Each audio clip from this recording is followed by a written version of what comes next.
They didn't even flinch when I asked why my account balance was 22,000 lighter. Mom smirked, twirling her wine glass, and said, "Your sister needed Aspen. You'll earn it back." Dad chuckled, "Don't make such a big deal."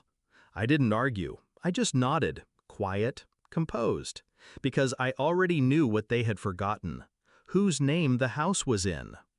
It wasn't always like this. When I was a kid, I thought loyalty was currency in my family. I gave, they took. I studied, I worked, I built.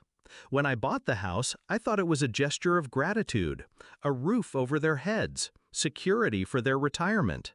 They never paid rent. They never asked if I needed anything. They only asked for more.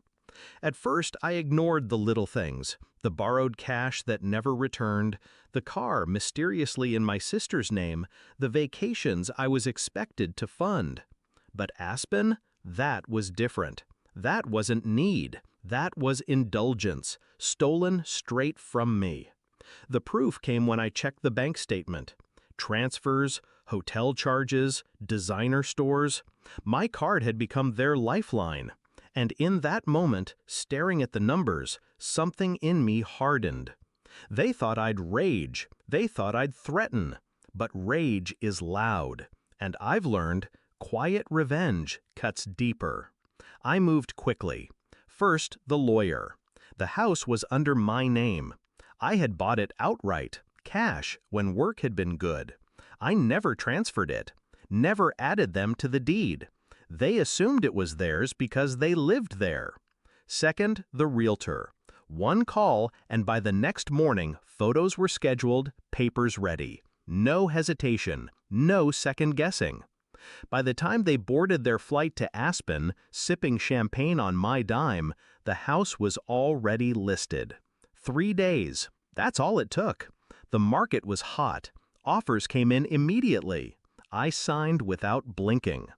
When they landed back, sunburned and bragging about ski instructors and overpriced wine, their key no longer fit the lock. I remember the exact moment Mom's laughter cracked. She stood on the porch, bags at her feet, mascara smudged from the flight. Dad jiggled the key again, swearing under his breath. I stepped out of the car, leaned against the doorframe, and held up the deed. "You don't live here anymore." Silence, heavy, sharp. Mom's voice was a whisper. "You wouldn't."